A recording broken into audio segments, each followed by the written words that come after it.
Hello, good morning. Good morning. It's the maths now. It's the maths. I always hold this up at the beginning in the hope that when I upload this to YouTube, this will be like the start card. But it never seems to work out that way. It's usually me pulling a silly face. But there we go.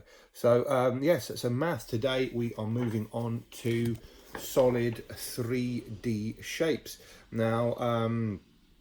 If you've looked at the sort of the plans, the learning plans for today, I did put a couple of links on that, to I think it was videos from Bite Size, I think it was, because I think with this sort of stuff, it's fine for me to sort of talk about it, but I think video clips are probably more useful at this stage. I mean, if we were doing this in class, as had unfortunately been the plan, we would have got out the 3D shapes from the maths cupboard and sort of brought them into the class and sort of given the children a chance to sort of feel the shapes and sort of play with them a little bit to sort of help underline what we're talking about, because today we are talking about solid shapes, 3D shapes.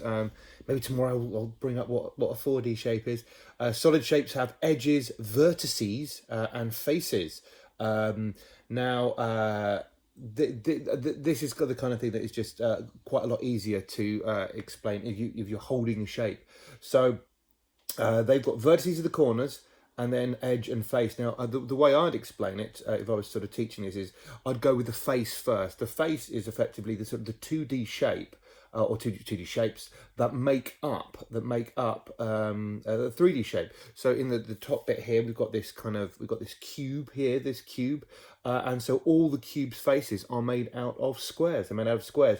Now, where the two or more faces meet, the long bit is the edge. The long bit is the edge, and the vertices are basically corners. They're corners, or vertex if it's just one. I don't know, he thinks it sounds like a superhero. Vertex. Perhaps if ever I get mysterious powers, that's what I'll call myself. Then it says underneath, learn these solid shapes. So there you go. Learn them. We've got a cube. We've got a cuboid, which is over here. So the difference between cubes and cuboids is a cube, each face is a square, and a cuboid, its faces are squares or rectangles. Now, there is a lot, well, not a lot, but there are a few shapes that effectively can be classed in a couple of different ways. I'll come on to that later. But a cube is a cube, but also a cuboid. It's both. Then we've got a square-based pyramid. And it's got 5 faces, 5 vertices, 8 edges. It says the base is a square and the sides are triangles. The sides are triangles. And over here we've got a triangular prism. Now, basically, that's not a great picture of a triangular prism. I think when people say pyramid, you kind of got in your mind what a pyramid is. A triangular prism is basically a Toblerone box, effectively. So 5 faces, 6 vertices, and 9 edges. It has 2 triangle faces and 3 rectangle faces.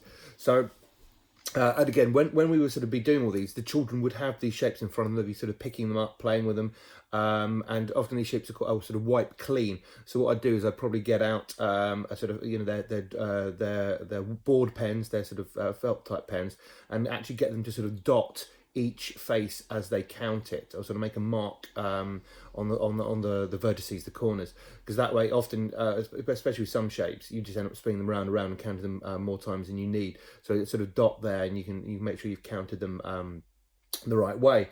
So yeah, the reason it's called a square-based pyramid is because, as you may guess, it has a square at its base. You can, of course, get triangular-based pyramids. You can get pentagon-based pyramids, hexagon-based. So the pyramids get their name from the base, from whatever base it's got. And again, triangular prism, you can get all kinds of prisms.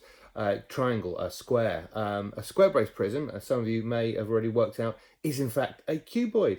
So a lot of overhang here, a lot of bits where they cross over.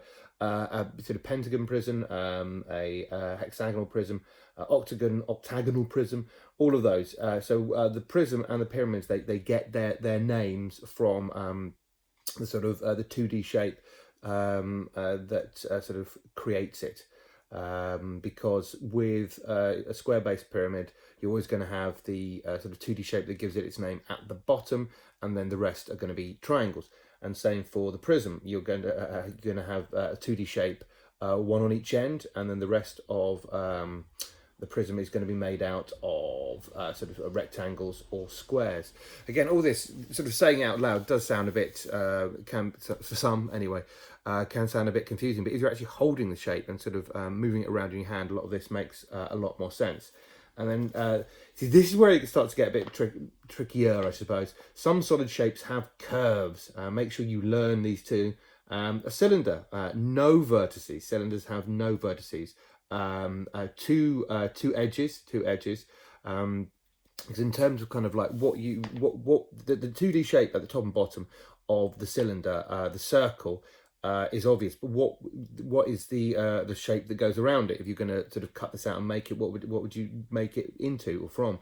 And I guess it's sort of a sort of rolled rectangle. And for the eagle-eyed amongst you, you might ones amongst you might have realised that the cylinder is also a prism. So a cylinder is a circular prism. But because it's all, you know, I'm a cylinder, I'm special, has to have its own. I think that's how cylinders sound. Its own special name. And again, a cone, one vertex. I think one of the few times that you're going to use a singular there, and one edge. And of course, again, the quick amongst you will have realised that a cone is a circular base pyramid. So yeah, some shapes do overlap in that sort of sense. And then it's a cylinder bit underneath. There's both ends are circles, and cone, the base is a circle. And of course, the one that throws everything, sphere. Sphere is, we will say that some children do have a bit of an issue pronouncing the word sphere. I find it's much easier to say in a kind of monstery voice. You say sphere.